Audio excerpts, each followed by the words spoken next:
Time to wake up. It's Saturday morning. Find some milk and cereal. Grab a bowl and spoon. No, a bigger spoon.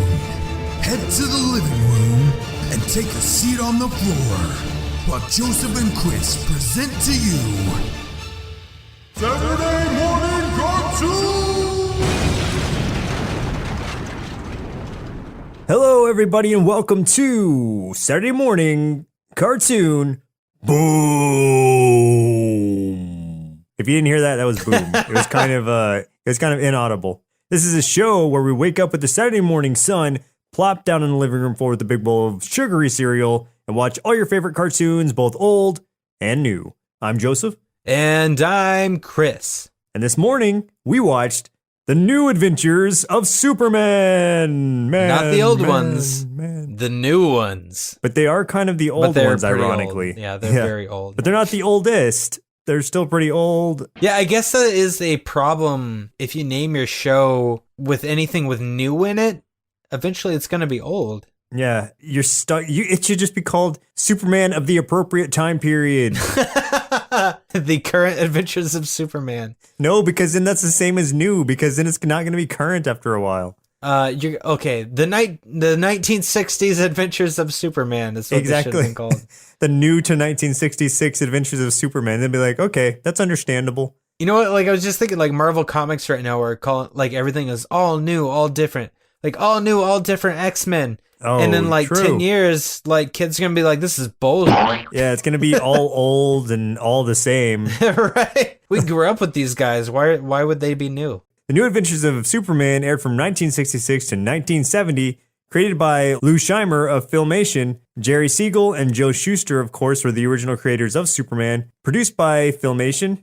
We would know them from Groovy Ghoulies and Ghostbusters. The Filmation version of Ghostbusters from the past episodes that we've done. This ran for 4 seasons. Technically, well, okay. The fans see it as 4 seasons, 68 episodes, but it did air around a lot of other DC shows at that time, which I'll get into in just a minute. On the CBS network, for a short synopsis, an animated series about the hero made famous in comic books and later in a live-action TV show. Superman, visitor from the planet Krypton and alter ego of mild-mannered reporter Clark Kent, has made it his mission to stop crime on his adopted home of Earth. So yeah, it's about Superman doing Superman stuff. When was the first Superman comic? Ooh, I don't even know. I want to say the 30s? It would have been Action Comics number 1, right? I mean, I think maybe it was the 30s because the Max and Dave Fleischer Superman animated shorts were in the 40s. So 1938. Wow, okay. Action Comics number 1. Interesting story. The only person I'd ever heard of that owned Action Comics number 1 was Nicolas Cage. And it was someone broke into his house and stole it. And then he ended up buying it back and spent almost his entire fortune to get it back and then went into bankruptcy. Oh, man. That is dedication. That's a sad story. Yeah, but Nicolas Cage is a sad actor, so. Oh, but nobody deserves that. Come on. Yeah, that's pretty rough. He's pretty devoted to comics. I will give him that. Here's another tidbit. His last name, Cage, actually comes from the character of Luke Cage from Marvel Comics. That's where he took the name Cage. Because his actual last name is Coppola. Oh, yeah. He is I think he's a nephew of Francis Ford Coppola. Cage is a cool last name, though, so. Cage is cool. I mean, you got Luke Cage, you got Johnny Cage, you got cage matches.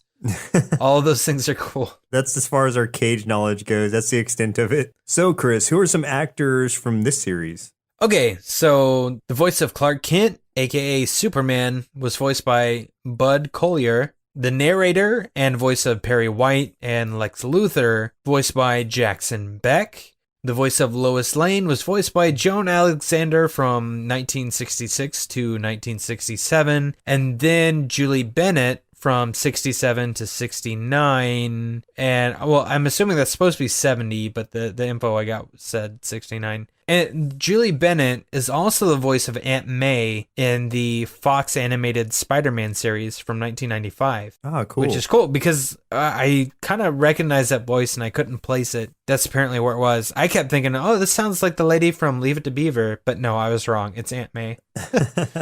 Close enough, I guess. And then the voice of Jimmy Olsen was Jack Grimes. Here is a large, oversized marshmallow about this cast. So long before this cartoon, there was a radio production in 1940 called The Adventures of Superman. And all of the cast members I just named, except for Julie Bennett, who came later, played the same characters for some part of the time on that radio show. And then they were brought back again, 20-something years later, which, that might not seem like a big deal to us, but for our parents or grandparents' generation, that was probably a huge deal. Because for us, it's like when Kevin Conroy, who voiced Batman in the animated series back in the 90s, came back several years ago to do the Arkham franchise. Like, we were all like super excited about that. And that's basically what this was for that generation. So basically, those were the actors that they probably heard in their heads when they read Superman comics.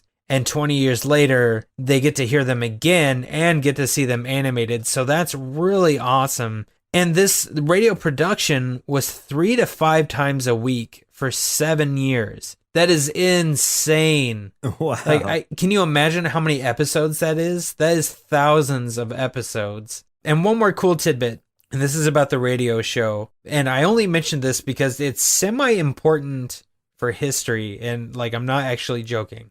At the time it was airing, the show felt like it was running out of bad guys and it needed something new for Superman to battle. And around the same time, there was a human rights activist whose name was Stetson Kennedy, and he infiltrated the Ku Klux Klan and a few other terrorist kind of organizations. But mainly the KKK, he infiltrated them to take them down from the inside.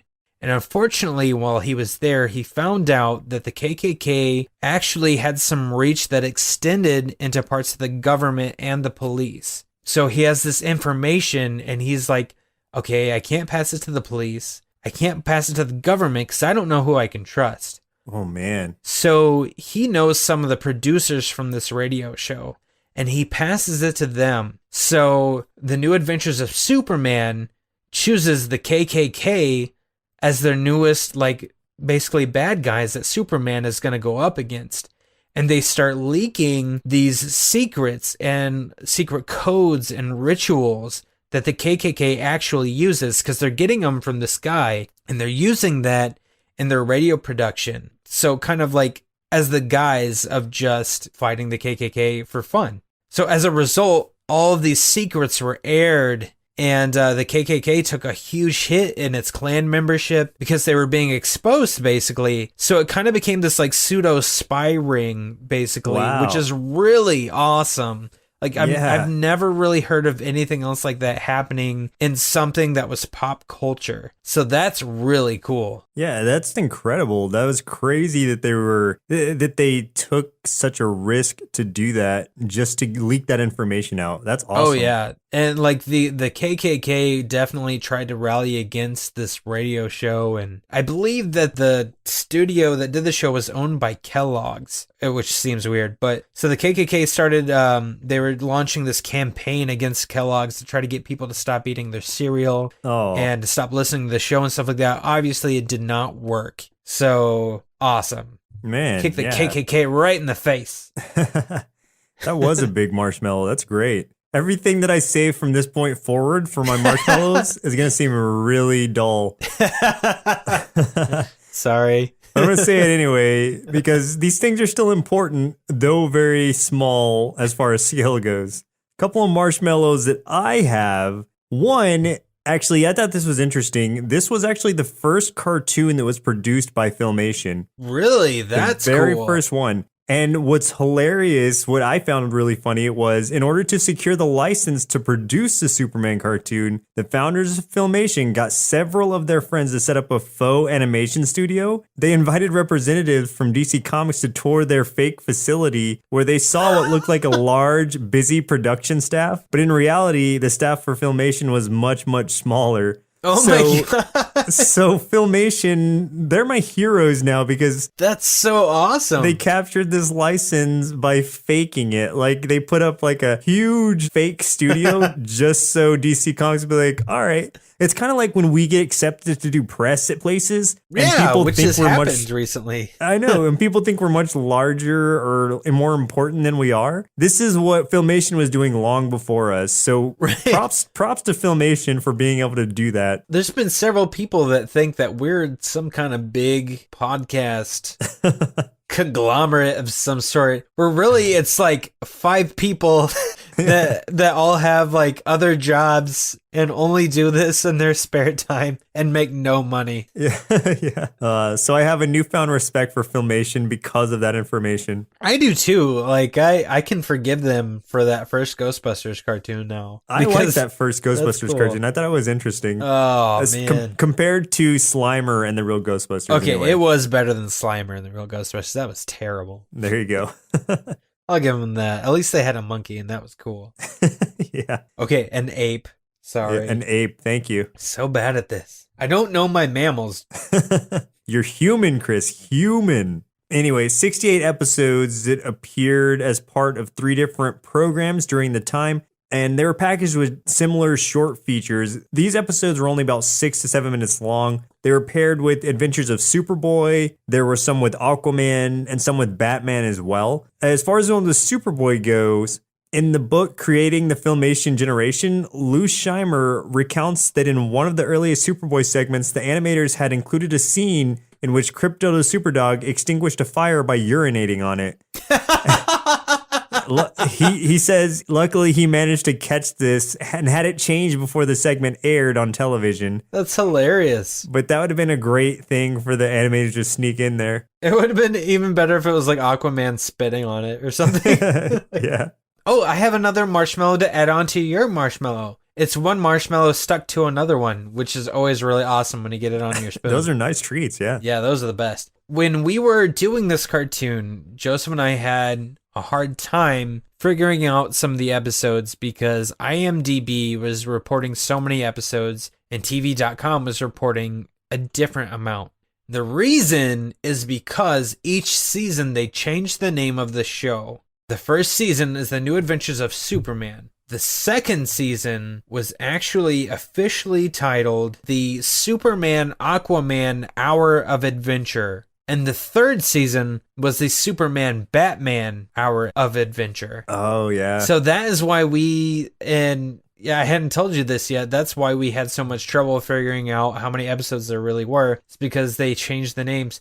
Which is funny because we never saw either Aquaman or Batman in any of the episodes that we watched. Well, because I think the way that they had it was kind of like Slimer and the Real Ghostbusters. Just go back to that for a second, where the Slimer part of it was primarily Slimer, whereas these, even though New Adventures of Superman is what it started as, Superman still had these individual segments, 68 of them, and that's what we're watching is these 68 segments. So I'm sure there were parts with Superman in it that may have had Aquaman crossover as well. But or maybe it was all just like separate Aquaman, separate Superman things. Yeah, it could be. Yeah, I don't know for sure. I mean, those are all my marshmallows. I don't know if you had any more. I ran out of marshmallows. It's really sad. Yeah, so now we're all to the dry cereal. Here we go. No, we just got the bran. Yep. Ugh. It's the worst thing to put in your mouth and the worst character in Game of Thrones. All we're left with is those little like brown X's that are in Lucky Charms where it's like, I don't even know what that shape's supposed to be. What are you? It's the worst. That's the X marks the spot, but it sure doesn't hit the spot. No. I'll be here all night, folks. So, do you have any memories of this show out of curiosity? No, not at all. I mean, this was way before my time and your time. But I remember watching the Super Friends growing up, and I can see some of the Super Friends having some influence from this show, but I never did actually see this show itself. And yeah, I guess that's really all I've got. So my memories of this are, I mean, the only animated Superman features that I was aware of were the Fleischer animated shorts from the 40s, and then the Superman is part of the Super Friends, like you said, and that was like from 73 or something onward. And then Superman the Animated Series with Tim Daly as part of the Bruce Timm universe. Those were the animated Supermen that I knew. Supermen. Like I'm saying it like it's multiple The Supermens. The Supermens. But yeah, I didn't even know this existed. And here we are with this one. And this is our oldest cartoon that we've watched so far. That's true. It has to be because this was the first Filmation. I think the other oldest one we watched was Groovy Ghoulies, which was also Filmation, but a little bit later. Yeah, that was like 70, I think, or 71, one of those two. Something like that. So let's go ahead and jump into the 3 episodes we watched for today's show. Very first episode, highest rated episode, and finally, random or listener chosen episode. Order varies depending on how these episodes fall chronologically, but of course, we start with episode number 1 being The Force Phantom, which sounds like a Star Wars movie. It does. I see Darth Maul in my head every time we talk about this. In this one, when aliens from one of the moons of Mars invade Earth, they use a powerful enemy creature called the Force Phantom in order to destroy Earth's defenses. Superman, however, manages to defeat the Force Phantom and in doing so foils the invasion by destroying the alien spaceship. Well, that pretty much gave the whole thing away. Yeah, that's the entire episode. So the next episode... Yeah. So this is very much our parents' even some of the people listening, this might be your grandparents' Superman. Yeah. Like this is the cheesy, happy-go-lucky kind of Superman. Definitely not the Superman that we get in the comics nowadays. This was, wink at the camera at the end of the episode Superman, which he did in every episode, and that drove me nuts because that's so fucking stupid. This one, okay, one thing, him as Clark Kent, he's got this super light voice and he's like, oh, this and this and da, da, da. And then I liked his transformation into Superman where he's just like, this looks like a time for Superman. Like Superman. He goes like super deep voice. I still think that it's hilarious how unrealistic it is that just a pair of glasses can throw everybody off from your identity. And they even do it in the movies now. Even in Batman v Superman, his only disguise is those freaking glasses and just the clothes that he's wearing. And that is enough to throw everyone off, even though the camera is on Superman's face all the freaking time. He's always on the news.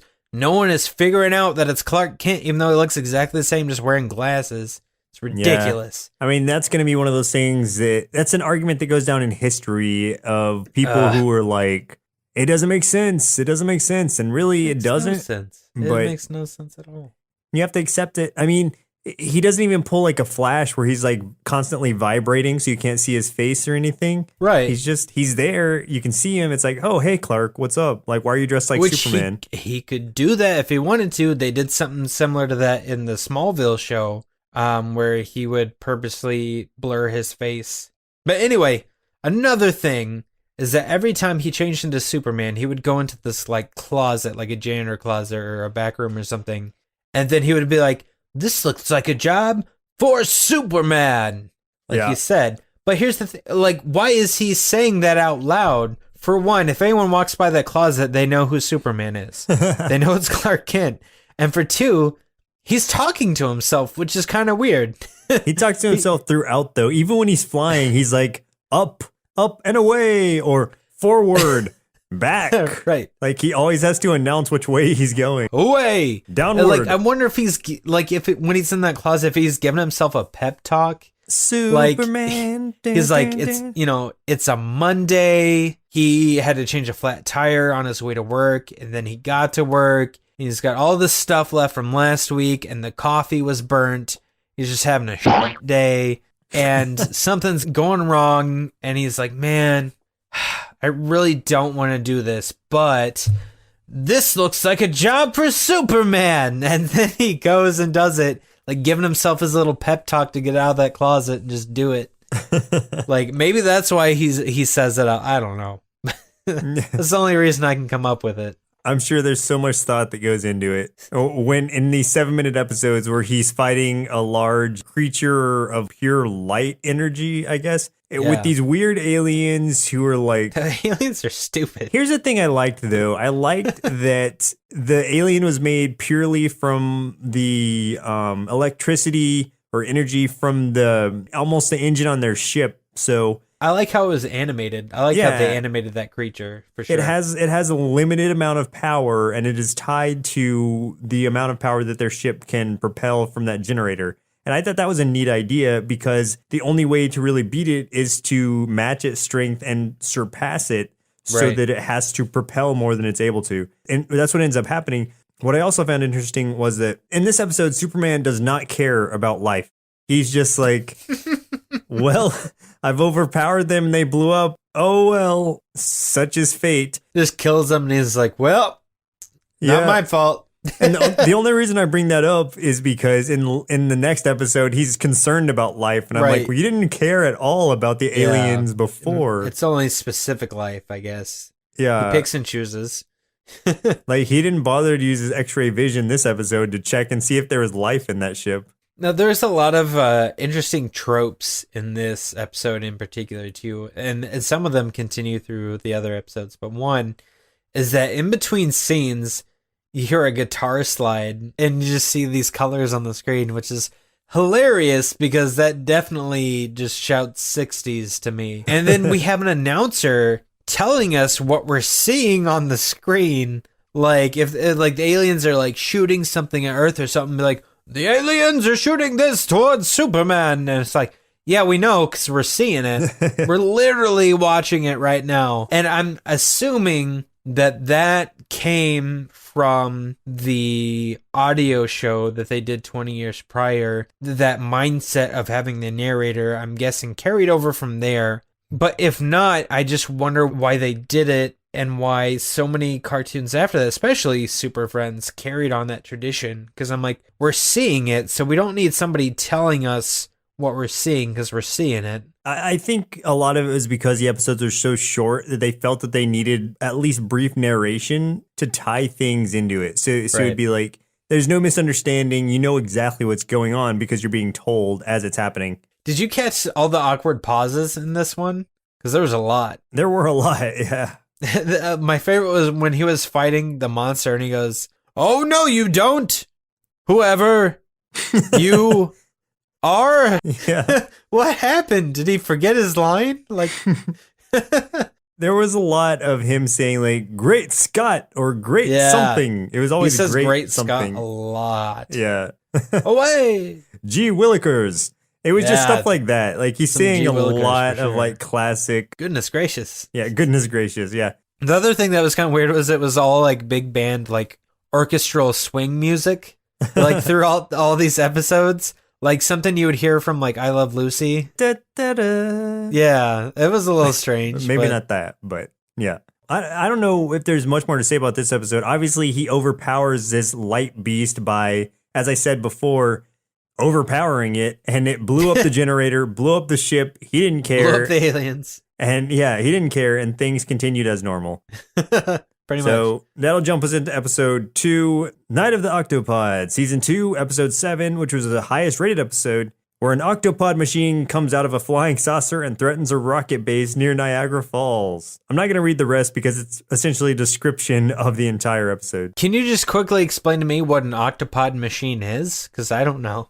An octopod machine, just from the sounds of it, would be a machine with 8 limbs of some sort. And that's, I guess, what this was. Did it have 8 limbs? Yeah, it did. I feel like it did. Yeah. It probably did. I think so. It was basically like a detachment from another spaceship, which I guess is from Mars. I think Mars just has a thing against us at this point. Mars is attacking because Mars attacks. Yeah.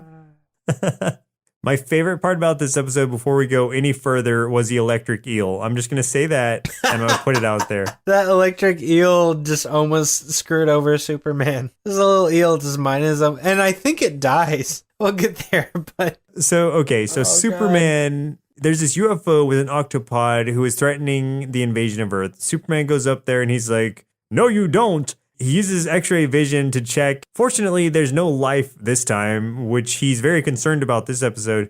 For some reason, he grabs the octopod and starts swinging it around and I guess throws it back towards Earth instead of throwing it at the ship. in this episode, things don't explode once, they explode multiple times. Oh, yeah. So the spaceship exploded 4 times.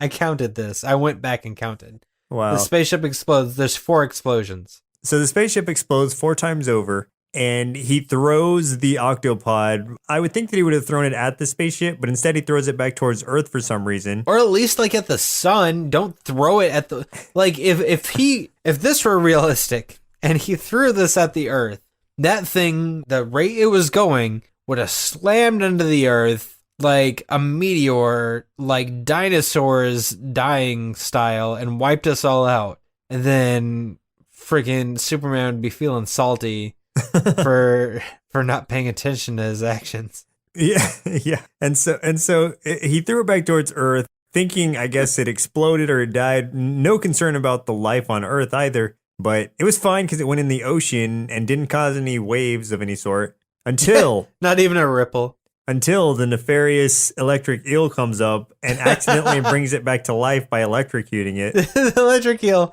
shocks this machine, and then it looks like it dies because it just floats down to the bottom of the sea, and then the Octopod comes to life. And this machine, its whole thing is to sap the electricity, kind of like the previous Force Phantoms thing was to suck energy out of everybody likes to missile suck bases. energy. Yeah, in this yeah. cartoon.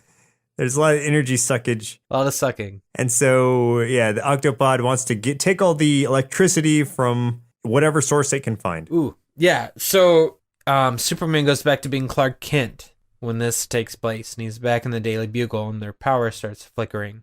Now, this brings up an interesting question for me. So the power goes out, and Clark Kent is kind of talking to himself, and he's like, oh, I better investigate that. And I'm like, what is Superman's cutoff point? I mean, if there's aliens invading, he's like, this is a job for Superman. If your power goes out, he's like, this is a job for Superman. I'm like, what? Yeah. Like, if somebody misplaced their car keys, would Clark Kent run to the closet and be like, this is a job for Superman? It looks like there's ice falling from the sky. This must be one of Luthor's schemes. I must investigate. Right, like when does he stop? Someone needs to stop him. This is too much. Yeah, he needs to take a break The sometimes. power just goes out, man. Just chill out. It happens. He's talking to Perry White, I think, at the time. Yes. Yeah. Yep. And power goes out, and he's like, well, I got to research this. And so he does, and comes across the Octopod once more, starts to fight him. I think it's winning at first, kind of, not really, but then it captures him in his grasp, and then shoots some electricity at him, but he's like, shrugs it off, and he's like, oh, well. And then... Right. It's like, oh yeah, I'm Superman. I forgot. And then kills it. Nothing hurts me. Kryptonite's not brought into this at all, to my knowledge. Nope. And so he makes the Octopod short circuit itself by shooting its electricity beams into each other. Yep. And then the Octopod explodes 14 times. 14 times. That took a while to count them all because it flashes so quickly. But I had to go back, and it was 14. Wow. So that was a much larger explosion than that 4-time spaceship. Definitely. So Octopod is destroyed 14 times over. So at the end of this, he goes back to Perry White again, and Perry White is having trouble with a lamp. The light's flickering on the lamp, and he's like, I don't know what's going on with this lamp. And then Clark Kent's, he doesn't say it's a job for Superman, and then he winks at the camera, indicating the episode's over. So now we have found our limit. He will investigate a blackout and alien invasion, but he won't investigate a lamp that's flickering. He's no electrician. So let's go ahead and jump into the last 2 episodes that we watched, which were Luthor's Lethal Laser. Say that Part 3 1, times Part real 2. quick. Do it. Luthor's Lethal Laser, Luthor's Lethal Laser, Luthor's Lethal Laser. Oh, You did okay. I kind of did it. Let me try. Luthor's Lethal Laser, Luthor's Lethal Laser, Luthor's Lethal Laser. I can't do it. You couldn't even make it through 2. Nope. I slur too much anyway. Oh, this is season 3, episode 1 and 2. And it was our choice because we thought the title sounded funny. That's literally why we chose this Even episode. though we couldn't say it. Yep. Not twice anyway. So Lois and Jimmy are trapped in a rocket by Lex Luthor. They're sent to the moon where Luthor has constructed a secret base. That's the initial synopsis of it. Nice. My favorite thing about this is actually kind of terrible. The announcer in the beginning, giving the setup basically. He's talking about Clark Kent. And then he's like, And his partner, girl reporter Lois Lane. Yes. Like, yes. girl reporter? What is that? Girl reporter. Why are they calling her girl reporter? They might as well have said, and his partner, inferior reporter because she's female, Right. Lois Lane. Yeah, so you can tell this is an old cartoon based on how they approached Lois's character there. And Jimmy Olsen, every time he opens his mouth, I get sad. Because Jimmy Olsen's like, golly, Yeah. jeepers. He's and I'm like, shut up, Jimmy. very classic comic Jimmy Olsen. Luthor sets the weirdest trap ever of a spaceship landing on Earth to attract specifically Jimmy Olsen and Lois Lane so that he can capture them and take them to the moon, his moon base. Right. How did he get a base on the moon to begin with? Who knows? And how did Superman not know about this already? How did he expect Superman not to come to the rescue right away? Like, there's so many questions. But Yeah. my favorite part of this was his partner. His partner essentially Oh, looked yeah. like Remy from Ratatouille. Yeah. That's what the guy looked like. And then his name was like Kinky. Is Kiki. Kiki. Was it Kiki? Like Okay, I hope it was K-I-K-I. Kiki. But Kiki. Either way, that's not a That's threatening not a good henchman name for a henchman. No. It's not intimidating His name at all. needed to be like Spike or Muscles or something. Because Kiki is a common nickname that girls in high school give to themselves if their name starts with a K. Because I knew like 3 girls in high school that thought it would be cool to give themselves the nickname Kiki, and it was never cool. So Or- definitely not cool for an adult male to call himself Kiki, especially if he's embracing a life of crime. Especially with Luthor saying he's like, Kiki. Kiki, we're going to foil Superman. But anyway, this henchman is Kiki. He's the basic thug henchman. He's like, duh, boss. Like, he's an idiot. Yeah, absolute idiot. Duh. Like, this gives you, like, all the stereotypes you can imagine in an Oh. old cartoon. How about the part where, okay, so they're trapped on Luthor's base in a cell, Lois and Jimmy are, and Kiki tells him, he's like, good luck lifting that 600-pound door. Right. And then they're like, wait a sec, since the gravity's 6 times less than the Earth, and the math makes sense, I guess, but I don't think the logic makes sense. I was going to say, I don't think there's logic there, but Jimmy Olsen's like, that means it's only 100 pounds. We can Yeah. lift it. We can lift 100 pounds. Jeepers. And you just hear them making these like, to lift it up. They open it and just walk out. Yeah. So this is my favorite part of this thing. Their cell is in a rocket. Yeah. And Luthor and Kiki are wearing spacesuits with helmets because you can't breathe in space. There's no oxygen. However, the little jail cell that Jimmy and Lois are in, there's a window with no glass and just a few bars. Only bars, yeah. Exposing them to space. And they're totally fine. Yeah. Like, it's just completely normal. It's not acknowledged whatsoever, except for at one part, Jimmy even grabs the bars with his hands, which shows you that there's no glass there. They're just literally, they're exposed to space, and there's no consequence. Only protected by the bars. Right. And Luthor even says, like, good luck escaping because you can't breathe in space. Right. Overlooked that one a little bit. This being a 2-parter, at the end of this one, Lois and Jimmy are caught in a crater and Luthor is threatening to blast him with his laser cannon, which he has been using to attract Superman by blasting the polar ice caps Right. on Earth. Why would that be a good idea? For one, I assume Lex Luthor's plan is either always to be rich or to take over the world. If he melts the polar ice caps, there's not going to be no world for him to take over. And if he's taking over the moon, congratulations. You now rule Kiki, Lois, and Jimmy. That's it. He pretty much can take over the moon just by saying, the moon is mine. The and moon's that's mine. it. No one's going to contest him. Right. So, And then he's like, why does he think that luring Superman would be a good idea? well, because he wants to trap him. Yeah, no one's going to trap Superman. It's I Superman. don't get what his... Well, I guess I do get what his trap was, but it didn't make a whole lot of sense. Weren't they wanting to shrink him? Or Yeah, something? jumping into episode 2 of this one, he is teamed up with Brainiac. Who has the worst voice ever. Oh Yeah. my god. That He's was controlled awful. by this dude. I don't remember the dude's name, Some but random mad scientist somewhere. some random mad scientist. Skyping with him. Yeah.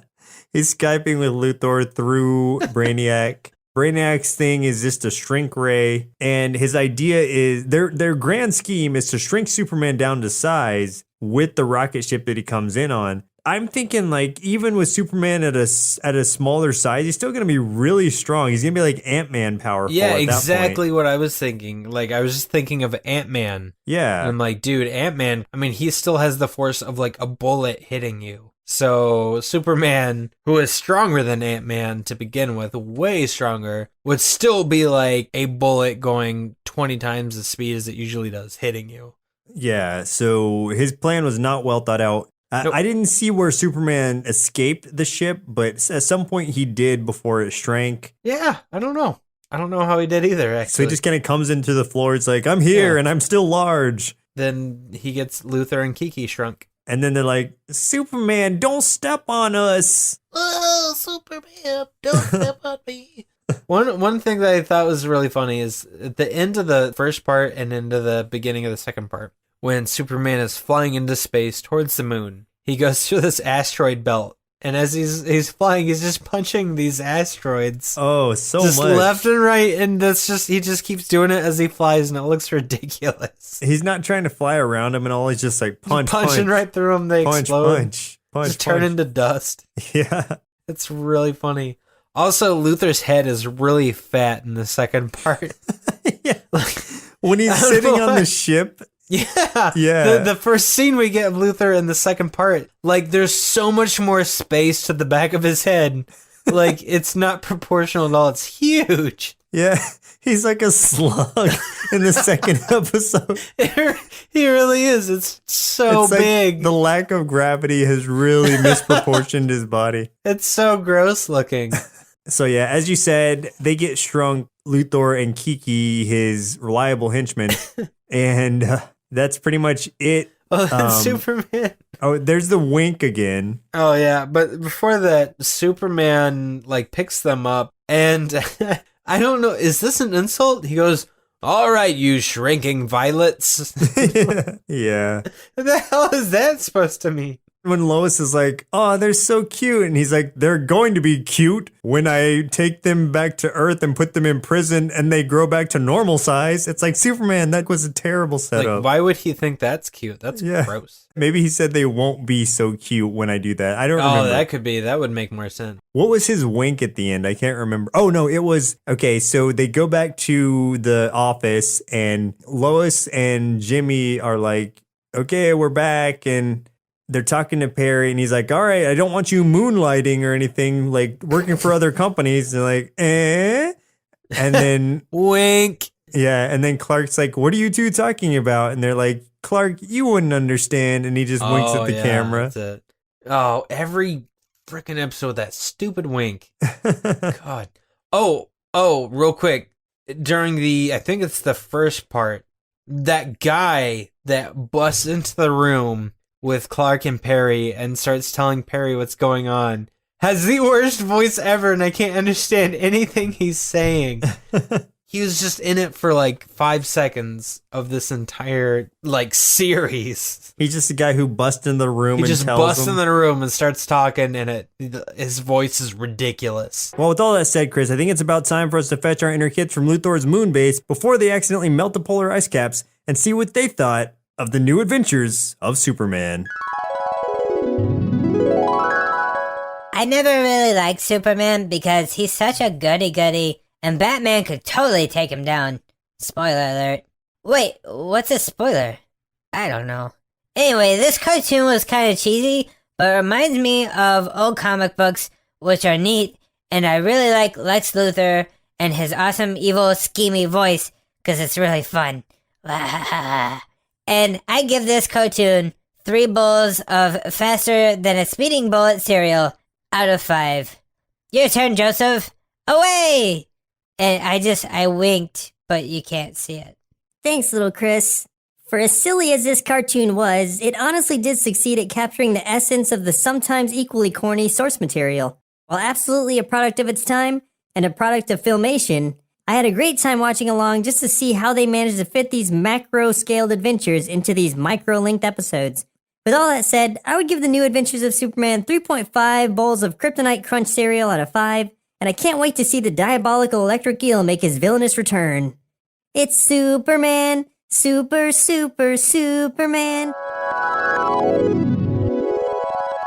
That's the worst song. I would totally eat Kryptonite Crunch cereal. It sounds great, right? Just green Captain Crunch? And I bet it would still cut the roof of your mouth. Oh, of course. So, do you have any other final thoughts about this show? Final thoughts. I did have fun with this show, but only because of how corny it was. I think that at the time, if I had watched this as a child, it reminded me a lot, like you were talking about earlier, of the Super Friends series of the same time period, where it's especially corny, but so were the comics back then. So you have to look at it through that lens, because it's a reflection of that source material. So I can respect that much. I don't think that it was necessarily disrespecting the franchise at all or anything to that degree. So overall, for its time, I really liked what they had to offer, and I had fun watching it just because of how ridiculous some of the schemes were, and especially that electric eel. That at that point, I knew I liked this after I saw that, and I was like, no way, that is such a stretch. I definitely enjoyed the series. Okay, so since we talked about how corny this is, did you take away that this show would be a violent show? Do you think this was violent? I think that there were exploding aliens and there were a lot of punches, but that's about it violence-wise. The reason I asked that, and this is kind of a marshmallow, but I wanted to wait till the end. This show, after its few seasons, was canceled because a group of parents got together, basically, and said, this show is way too violent. Kids can't watch this. They put this petition together, and they protested, and they got the show canceled because it was so seemingly violent. There was, hardly any violence whatsoever, aside from exploding machines. Maybe an alien was in one of the machines. That's about it. I mean, we didn't really, at least the episodes we saw, we didn't see much else. And it was so corny and cheesy, and it was the 60s. So I can't imagine that there was really anything that we would equate now as violence. So it seems ridiculous. But, I mean, this is the same kind of stuff that all the, Comics Code Authority came from. Was people oh, this is corrupting our youth. Comic books are horrible. Nah. Yeah, unfortunately, that befell this show, and that was what caused it to end. So, but you know what? As corny as this was, it still had some charm to it, and that might be a little bit of nostalgia talking for having watched the Super Friends and things like that when I was a kid.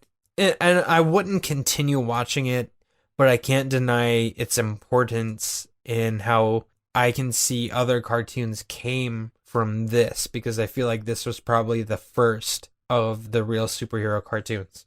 So I gotta give credit where it's due. Kudos to Filmation and this show. I give you my kudos. And that's the highest award I can give. And kudos to Filmation for going out of their way to make that fake office just to make this show happen.